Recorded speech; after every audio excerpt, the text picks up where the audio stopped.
Hey everyone, my name is Jake and today we are going to be looking at some malicious compliance stories, so sit back, relax and enjoy. Just do what you say? Okay. My mother works for a very upscale men's clothing store. Think bespoke suits and all applicable accessories. She was hired by the previous manager to do shipping and receiving. He has since retired and the new manager likes to stretch the definition of her job. For example, asking her to spend an entire day calling customers to let them know about an upcoming sales event. A while back, she was supposed to be sending out quite a few online orders to other stores. It's very important that they are sent out on time because they have a guaranteed delivery date. Her boss decided that she should tidy up the sales floor instead. To be clear, there are two people who do my mum's job. They do not both work every day, so this day there was only her. There are 6 or 7 salesmen.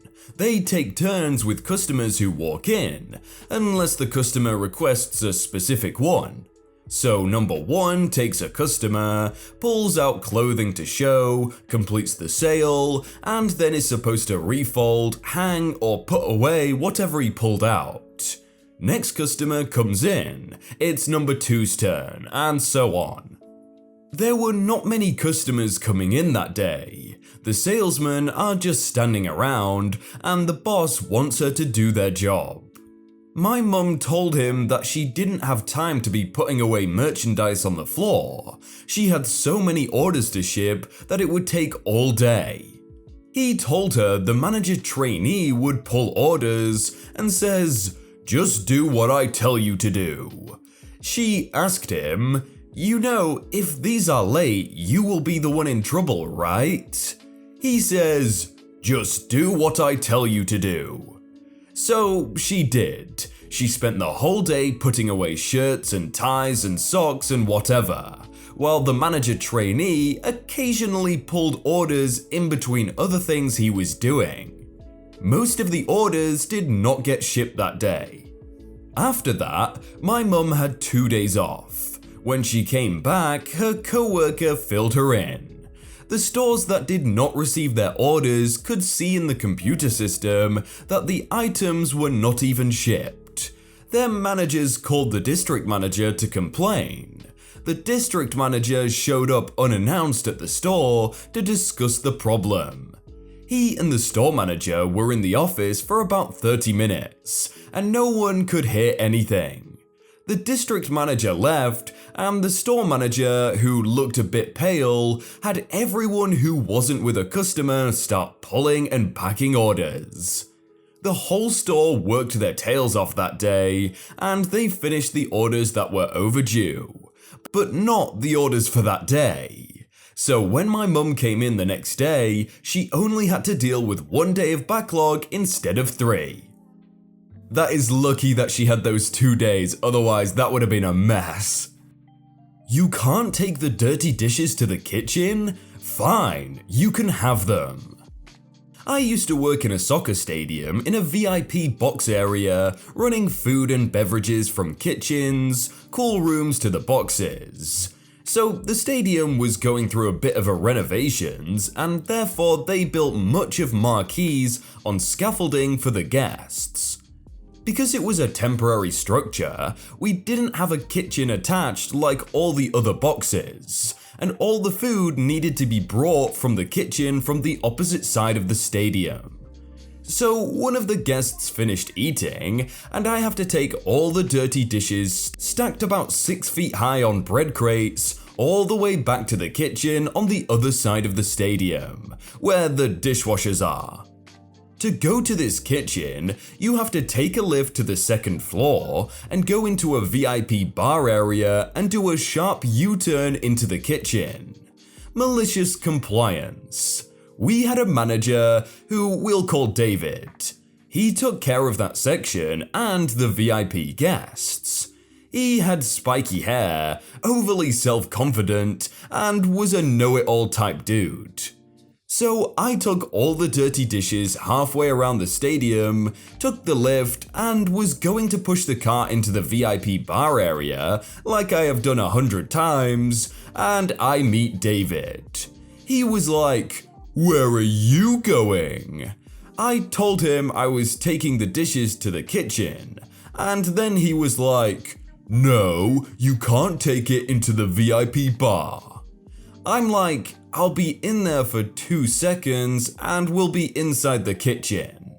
He was still, "No, you can't take it," firmly.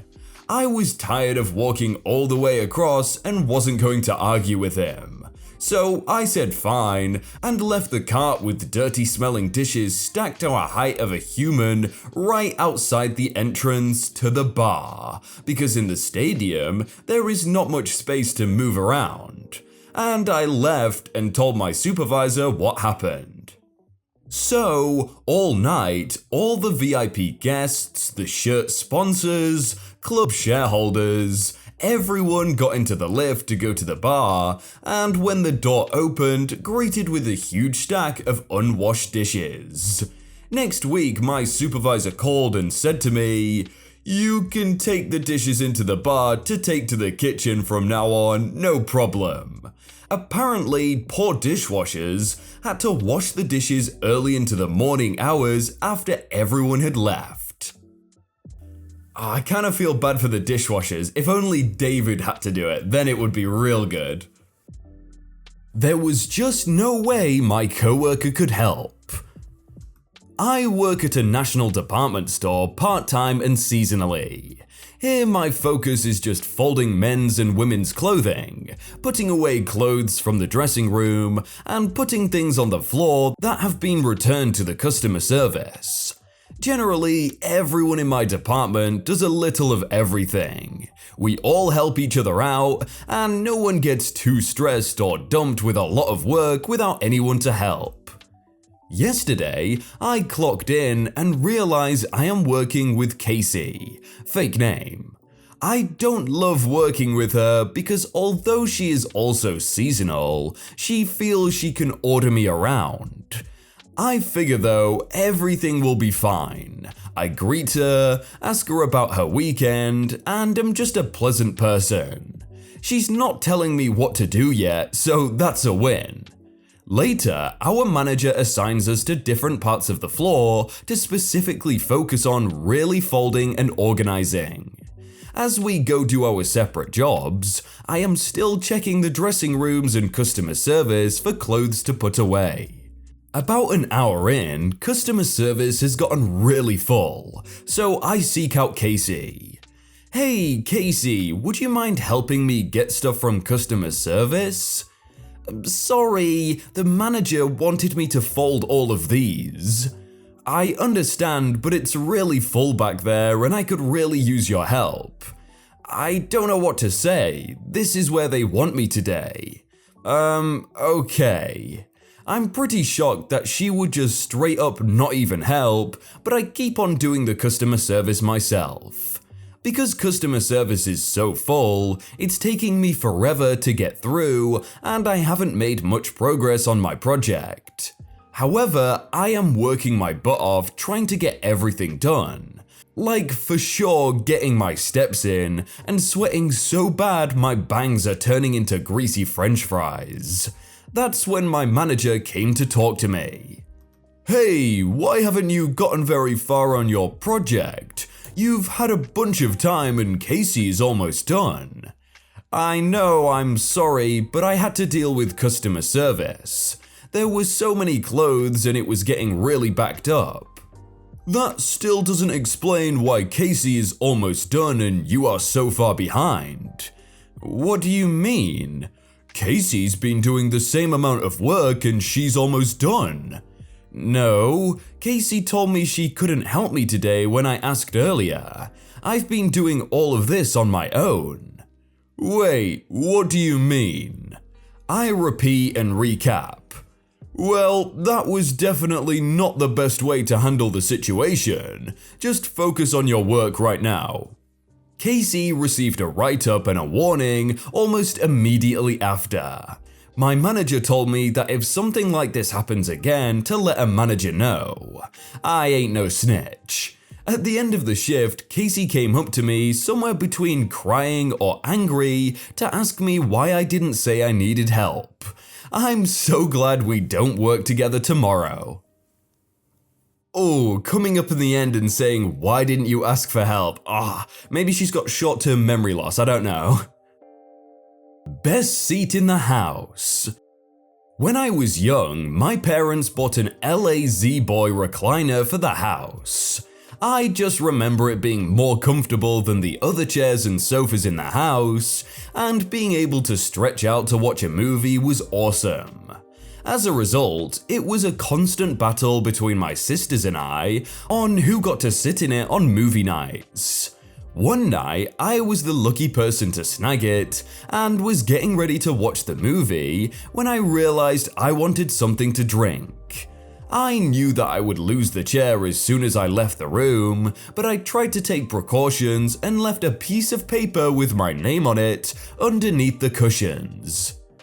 I quickly leapt up, ran to the kitchen, got a drink, but by the time I got back, my sister was in the chair. Sister, I was sitting there. I don't see your name on it. Not believing my luck, I reached underneath the cushion, pulled out the piece of paper with my name on it, and said, "Here it is."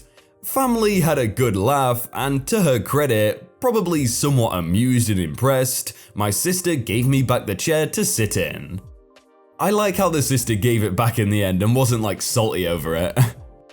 Don't work without a scanner. No problem to me. In my previous job, I was supposed to do online training for 30 minutes before each shift. I had been there 3 months and didn't get to do any of the online training at all because we were always too busy and I was needed to work on the floor, learning in the job. After 3 months, I got called into the manager's office and she was so cross at me and was shouting about my productivity being too low, which meant the staff weren't going to get their Christmas bonus because of me.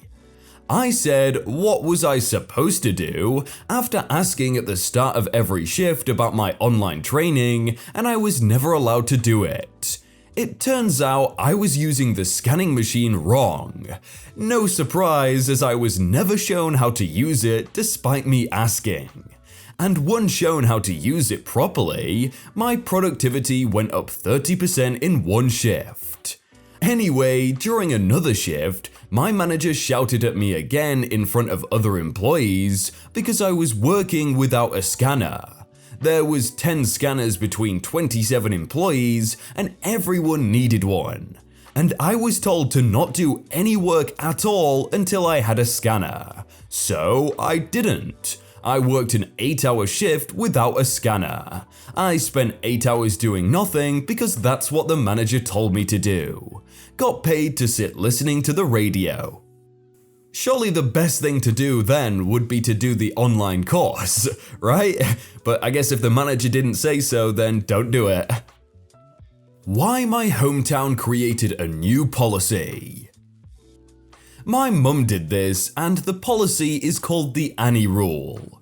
When I was a kid, we had 2 dogs and my hometown required each dog to have a license, renewed every year. One year, my mum forgot to renew the license until it was too late and she got hit with a late fee.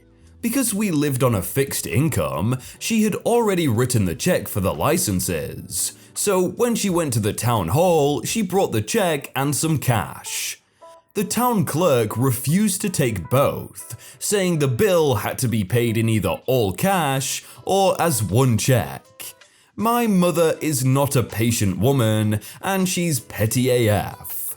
Instead of being chill, she went to the bank, which was across the street from town hall, and got the 30-something needed to pay the bill, entirely in pennies. The bank literally had to pull rolled coins out of their vault. Back in the clerk's office, my mum then unraveled all the coin wrappers and made the clerk count the payment out, penny by penny. A month later, the selectmen agreed to the new town policy. I now work for the town and every day have to see the sign that says, payments over $5 cannot be paid in coins. I was expecting the policy to be, oh, you can now pay with check and cash at the same time, but no, they tried to get the coins out of the way. Hey everyone, I hope you're all having a really good day and that you enjoyed that video. If you want to see more videos like it, then click on screen right now. And if you never want to miss out on a video, then hit subscribe, but I will see you all very soon.